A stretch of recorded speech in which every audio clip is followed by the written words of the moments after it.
সুপ্রিয় দর্শক, আসসালামু আলাইকুম। দেশে দেশে বাইরে থেকে যারা আমাদের ভিডিওটি দেখছেন সকলকে জানাই স্বাগতম। ক্যামেরার সামনে দাঁড়িয়ে আছে আমাদের একটি বোন, শুনবো তারই জীবনের গল্প। আসসালামু আলাইকুম আপু। ওয়ালাইকুম আসসালাম। কেমন আছেন আপনি? আলহামদুলিল্লাহ ভালো আছি। আপু আপনার নাম? আমার নাম মায়া। মায়া। দেশের বাড়ি কোথায়? মাদারীপুর। মাদারীপুর। পরিবার কে কে আছে আপনার? আমি আর আমার মা। আপনি, আপনার মা আছে। আচ্ছা, বাবা নেই? জি না বাবা। আচ্ছা, তো আপু ভাই বোনও তো নেই না? না আমি একাই। আচ্ছা, তো আপনি বাংলা কতটুকু পড়াশোনা করছেন এখন? ক্লাস 10 পর্যন্ত পড়ছি। ক্লাস 10 পর্যন্ত পড়াশোনা করেছেন। এখন কোনো পড়াশোনা করছেন না? জি না এখন আচ্ছা, তো আপনার কি আগে কোনো বিয়ে হয়েছিল আপু? জি না। বিয়ে হয়নি। এখন কার সাথে রিলেশন? না এরকম কিছু অথবা কেউ কাউকে প্রপোজাল দিয়েছেন বা কেউ আপনাকে দিছে? না এরকম কিছু। এরকম কেউ হয়নি এখনো?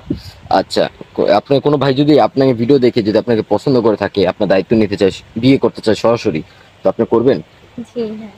আচ্ছা, তো সব বিয়ে করবেন উনি। আচ্ছা, আপনি যাকে বিয়ে করবেন তো তার বয়সটা কিরকম থাকতে হবে, দেখতে কিরকম হবে, আপনার চাহিদাটা কি?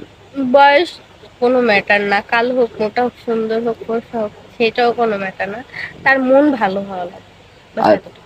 আচ্ছা, আপনি বলছেন কালো হলে মোটা হলে সমস্যা নেই। আপনার তো একটা যুবতী মেয়ে, সুন্দর দেখতে। আপনি তো অনায়াসে যে কোনো দেখেন একটা সুন্দর ছেলে। চেহারাটা যেটা আছে ওইটা তো সারা জীবন থাকে না, মানুষের মনটাই সারা জীবন থাকে।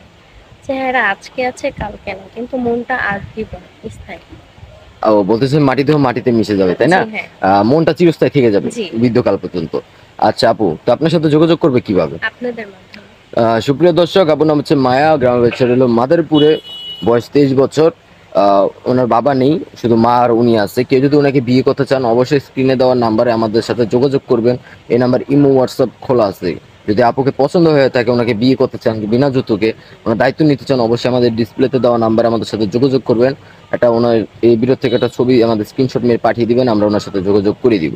আচ্ছা আপু, নামাজ কালাম পড়েন? জি আলহামদুলিল্লাহ। আচ্ছা, যদি স্বামী বলে বিয়ের পর পর্দা চলো, চলবেন? জি হ্যাঁ, এখন উনি আমাকে যেভাবে রাখবে আমি সেভাবেই থাকবো। আচ্ছা, তো আপু রান্না বান্না করতে পারেন? হ্যাঁ পারি। সব পারেন? হ্যাঁ সব। ফেভারিট কি আপনার খাবার কোনটা, কোনটা রান্না করতে আপনি পছন্দ করেন? আমার পছন্দের খাবার হচ্ছে গরুর মাংস। বিফ? জি বিফ খেতে পছন্দ হ্যাঁ। করেন? আচ্ছা আপু, কোনো ভাই যদি বিয়ের পর আপনাকে বলে যে তোমার মার বাসা কিছুদিন থাকো, ওনার আসতে 1 বছর 2 বছর 3 বছরও লেট হতে পারে, আপনি ভরণ পোষণটা দিবে শুধু, আপনি থাকতে পারবেন? জি হ্যাঁ পারবো। উনি দেশে এসে আপনাকে ওনার বাড়িতে নিয়ে যাবে পরে তুলে, জি থাকতে হ্যাঁ পারবেন তো? পারবো। আচ্ছা, আপনি কোনো কর্ম করছেন না বর্তমান? জি না। করছেন? জি আচ্ছা, করছেন না আপনি? জি না। আপনি তো পারেন একটা কর্ম করতে, তো আপনার সংসারটা একটু সচ্ছলভাবে চলতে পারতো। এখনের যে সময়টা, হ্যাঁ, সবাই ভালো চোখে দেখে না। এখন যদি আমি কাজ করতে যাই সবাই ভালো চোখে দেখবে না। এখনের মানুষ অনেক খারাপ। কারণ আপনি একটা যুবতী মেয়ে, সবাই জি আজকালকার আবহাওয়া খুব ঠিক না, সবাই কোন নজরে তাকে মেয়েদের দিকে, তাই না? মেয়েরা আজকালকার সেফ না।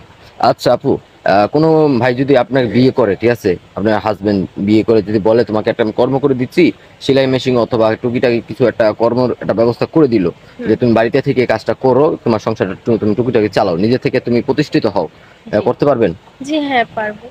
আমি আচ্ছা। তো একটা সাপোর্টই চাই, যে আমাকে সাপোর্ট করবে। আচ্ছা, বিয়ের পর স্বামীর বাবা মাকে ভালোবাসবেন? অনেক। অনেক ভালোবাসবেন? হ্যাঁ। যত্ন নেবেন? হ্যাঁ। আচ্ছা, তো আপু আমরা